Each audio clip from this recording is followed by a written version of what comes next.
담장노무교회 저녁 사경입니다. 오늘의 본문은 창세기 25장입니다. 제목은 이삭 이야기로의 전환입니다. 1번으로 넘어가죠. 아브라함은 후처 그두라의 아들들에게 재산을 미리미리 나누어 주어 그들로 하여금 누구를? 자기 아들 이삭을 떠나 어디로? 동방 곧 동쪽 땅으로 가게 하였습니다. 아브라함이 사라를 잃고 후처를 드립니다. 이름은 그두라였어요. 그리고 아브라함과 그두라 사이에 아들들이 나오죠. 자, 이 아들들은 이스마엘과 비슷한 입장이에요. 이스마엘은 이삭의 잠재적 경쟁자였죠. 이삭은 사실상 하나님의 언약입니다. 따라서 이스마엘이나 그두라의 아들들이나 다 하나님의 언약을 위기에 처하게 만들 수 있는, 위태롭게 만들 수 있는 그런 잠재적 경쟁자들이에요. 아브라함은 이것을 알았습니다. 그래서 재산을 미리 다 나누어 줘서 그들로 하여금 이삭으로부터 멀리 떠나게, 이삭으로부터 멀리 떨어지게 만든 거예요. 자, 언약의 자녀 이삭이죠. 자연적 자녀 그들의 아들들입니다. 완전히 분리시켜서 언약을 보호한 거예요. 자, 아브라함은 나이를 먹으면 먹을수록 그 믿음이 성숙해졌는데 어떻게 할 수 있냐? 분별력이 아주 또렷해졌어요. 무엇이 옳고 그른지를 알았던 겁니다. 이것을 지혜라고 해요. 지혜. 지혜는 좋은 것들 속에서 가장 좋은 것, 올바른 것들 속에서 가장 옳은 것을 선택하는 것이 지혜죠. 예컨대 아브라함에게 있어서 이삭도 자신의 아들이지만 이스마엘도 자신의 아들이잖아요. 이삭도 자신의 아들이지만 그들의 아들들도 자기의 아들이에요. 다 아들이에요. 그러나 아브라함은 선택을 해야 했습니다. 하나님의 말씀에 부합하는 언약의 자녀가 누구냐? 하나님의 언약을 지키기 위해서는 내가 누구를 선택해야 되느냐? 그래서 선택을 했습니다. 과거에 아브라함은 사실 이스마엘 때문에 근심하고 걱정을 했었죠. 근심이 컸어요. 차마 이스마엘을 쫓아내지 못했습니다. 하나님께서 말씀하셔서 이스마엘을 쫓아내게 되죠. 근데 이번에는 다릅니다. 이번에는 아브라함이 스스로 그들의 아들들을 미리미리 쫓아내요. 나이를 먹으면 먹을수록 분별력이 또렷해진 겁니다. 뭐가 더 중요한 것인지를 알게 된 것이죠. 좋은 것들 속에서 가장 좋은 것, 올바른 것들 속에서 가장 옳은 것을 선택할 줄 아는 아주 믿음이 성숙한 사람이 되었던 것이죠. 그렇게 아브라함은 자신의 개인적인 정, 개인적인 관계보다 무엇을 더 중시했습니까? 언약. 하나님의 말씀을 훨씬 더 중시한 것이죠. 2번입니다. 아브라함이 매장된 장소는 어디인가요? 자, 아브라함이 드디어 사망을 합니다. 어디에 매장이 되었을까요? 마므레 앞 헷조석 소알의 아들 에브론의 밭에 있는 막벨라 굴입니다. 마므레는 헤브론이고요. 이 헤브론 지역에 살고 있었던 헷 족속이 있었는데 헷 족속의 소알의 아들 에브론이라는 사람에게 은 400세겔을 주고 법적 권리를 획득을 했었죠. 자, 여기에 먼저 자신의 아내 사라가 들어가 있었고 이제 아브라함도 들어가게 됩니다. 아브라함 시대의 종말을 의미하는 거예요. 자, 그렇게 아브라함이라는 한 개인은 개인적 종말, 죽음을 맞이했지만 여전히 아브라함에게 주어졌던 그 언약은 어떠합니까? 지속되죠. 아브라함이 막벨라 굴의 매장됨을 통해 이 가나안 땅에 대한 소권이 그들에게 있다. 이스라엘 자손들에게 있다. 이것을 보여주고 있습니다. 한 개인은 개인적 종말을 맞이해도 언약은 끝까지 하나님의 뜻대로 이루어져 갑니다. 우리는 그런 의미에서 나의 죽음보다도 그리고 나의 어떤 개인적인 인생보다도 하나님의 말씀, 하나님의 언약, 하나님의 나라가 계속될 것에 우리의 삶을 드려야 될 겁니다. 자, 3번 이스마엘도 죽어요. 본문을 보면 이스마엘의 죽음에 대해서도 언급을 해주고 있습니다. 이것은 하나님께서 약속하신 것과 같은데 본문의 내용들을 보면 이스마엘의 계보도 나오고 이스마엘이 얼마나 많은 자손을 얻었는지에 대해서도 나와요. 그리고 이스마엘의 죽은 나이 수명도 나옵니다. 137세였어요. 자, 이렇게 이스마엘을 자세히 다룬 이유는 하나님께서 이스마엘에 대해서 약속을 해주신 것이 있었기 때문이죠. 내 자손을 크게 번성케 하리라. 하나님께서 주신 이 약속입니다. 이스마엘은 비록 언약의 자녀는 아니었지만 하나님께서 복을 주신 아브라함의 자녀였기 때문에, 이것은 아니었어요. 그렇지만 아브라함의 자녀였기 때문에 그래서 하나님께서 복을 주신 겁니다.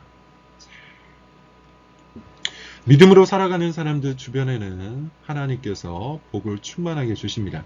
우리가 하나님을 믿고 하나님 안에서 오직 주님만을 의지하고 하나님께로부터 오는 복을 추구해 나간다면 그 복이 우리를 넘어 이웃들도 복되게 하리라 믿습니다. 자, 그럼 믿음을 갖고 오직 하나님 안에서 복을 구하시기를 바랍니다. 4번. 이삭과 리브가는 쌍둥이를 낳습니다. 우리가 앞서 24장에서 배웠습니다. 하나님께서는 등장하지 않았지만 하나님께서 신비롭게 역사하셔서 이삭의 배우자 리브가를 이삭과 만나게 하시죠. 자, 그러면서 이삭과 리브가의 결혼 이야기, 특별히 출산 이야기를 다뤄요. 이삭도 아버지 아브라함처럼 불임이었습니다. 자녀를 낳지 못했는데 기도함으로 자녀를 얻어요. 쌍둥이를 낳습니다. 에서 그리고 야곱이요. 에서가 형이었고요. 에서라는 이름의 뜻은 붉고 전신이 털옷 같다 라고 그렇게 이야기합니다. 야곱은 에서의 발꿈치를 잡았다. 그래서 야곱이라고 이름을 짓죠. 자, 이 이름은 두 사람 삶에 대한 예언과 같아요. 에서는 어떻습니까? 그 묘사 자체가 붉고 전신이 털옷 같다. 온몸이 털로 가득 차 있다는 겁니다. 이것은 에서가 앞으로 짐승과 같은 삶을 살 것을 얘기하는 거예요. 본능적으로 살 것. 이것을 이야기하는 거죠. 본능적으로, 감정적으로. 실제로 에서는 들에서 사냥꾼이 되어서 살아갑니다. 그리고 야곱도 마찬가지죠. 야곱은 형을 이기는 삶을 살려고 그토록 애를 씁니다. 그래서 속이기도 하고 속임수를 쓰기도 하고 그럼에도 불구하고 하나님께서 그를 보호해 주시죠. 야곱이라는 이름에는 이런 뜻이 다 들어가 있습니다. 5번. 이삭은 쌍둥이 중에 누구를 더 좋아했습니까? 왜 그랬을까요? 에서를 더 좋아했어요. 이유는 간단했는데 그가 사냥한 고기, 이것을 좋아했기 때문입니다. 자, 시간이 흐르면 흐를수록 이삭의 총명함은 쇠퇴합니다.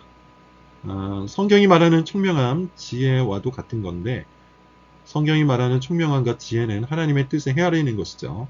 근데 안타깝게도 이삭은 자꾸만 그 총명함이 쇠퇴를 하고 말죠. 지혜가 쇠퇴를 하고 말입니다.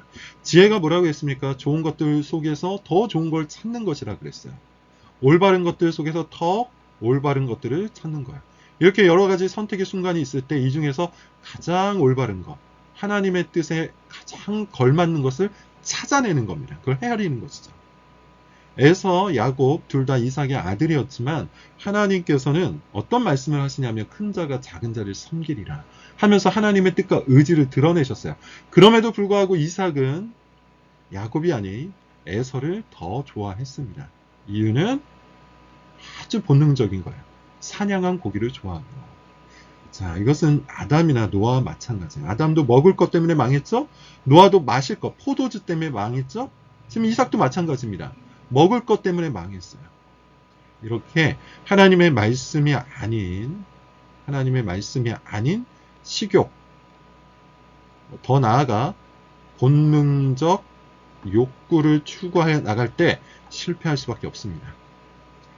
모든 이들에게는 본능적 욕구가 있어요. 그 본능적 욕구 자체가 잘못된 것은 아니나 이 본능적 욕구를 추구함으로 하나님의 말씀을 어길 때는 우리가 죄를 짓게 됩니다. 실패를 하게 됩니다. 잘 구분해 볼 필요가 있어요. 6번. 배고픈 에서 팥죽을 달라고 합니다. 야곱은 그 값으로 무엇을 요구하나요? 자, 에서도 비스무리하죠. 에서도 방금 이야기했던 것처럼 하나님의 말씀 혹은 언약보다도 뭘 더 소중히 여겼어요? 식욕. 자신의 본능적 욕구를 훨씬 더 소중히 여겼어요. 그래서 장자의 명분을 야곱이 요청을 하죠. 장자의 명분을 요청하는데 에서가 홀랑 팔아버려요. 하나님의 말씀이나 하나님의 언약 이걸 중시하는 게 아니라 바로 그 순간의 본능적 욕구, 식욕을 중시한 겁니다. 여기서 야곱은 그러면 잘했나? 전혀 그렇지 않죠. 야곱이 장자의 명분을 원하는 것은 잘못된 건 아닙니다. 장자의 명분, 이것은 결국 하나님의 언약을 이어가는 아주 중요한 인물이 된다는 뜻이기 때문에 사실 야곱은 올바른 가치를 추구한 거예요. 그런데 이 올바른 가치를 올바르지 않은 방식으로 추구하죠. 속임수를 쓴 겁니다. 속임수를 쓰고 어떤 의미에서는 굉장히 갈급한 사람의 그 욕구를 이용해서 자기가 원하는 것을 얻으려고 했던 거죠. 사기꾼 기질이 있는 겁니다. 사기꾼. 안타깝게도 이것은 야곱의 방식이래요. 평생 동안 야곱은 이런 방식으로 살아가게 됩니다. 올바른 가치를 올바르지 못한 방식으로 추구하며 살아가는 방식. 이것이 야곱의 방식이에요. 자, 여러분 아무리 올바른 것이라고 해도 올바르지 못하게 추구해서는 안 됩니다. 우리는 야곱의 방식이 아니라 하나님께서 우리에게 명하신 정직과 정결의 방식으로 주님이 원하시는 뜻을 이루어 나갈 필요가 있겠습니다. 7번. 저자는 무엇 때문에 에서가 야곱의 요구를 들어주었다고 합니까? 장자의 명분을 가볍게 여겼기 때문에. 하나님께서 귀하게 여기신 거였어요. 이 장자의 명분은. 왜? 언약이잖아요. 언약의 상속권이란 말이에요. 그런데 이것을 가볍게 여겼습니다. 하나님께서 귀하게 여기시는 것을 가볍게 여기는 것은 결코 작은 죄가 아니에요. 굉장히 커다란 죄예요. 그런 의미에서 에서가 지은 죄는 아주 큰 죄입니다.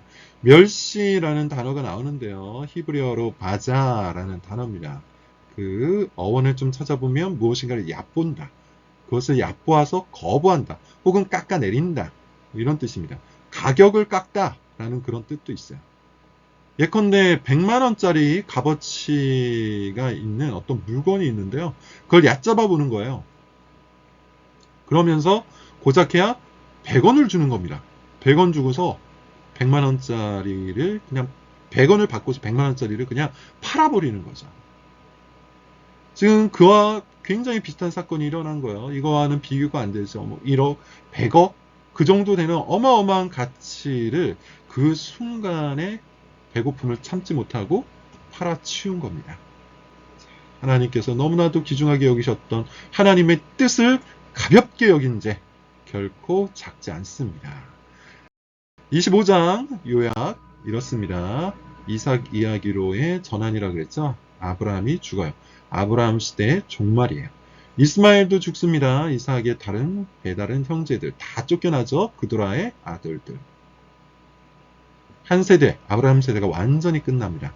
이제 오롯이 이삭 가족 이야기가 시작되죠. 그러나 이삭과 그 가족도 초창기 아브라함처럼 좋은 믿음을 가지고 있지는 않습니다. 이 가족에도 하나님의 신실한 인도하심이 필요해요. 왜냐하면 이 가족에게 언약이 맡겨져 있기 때문이죠.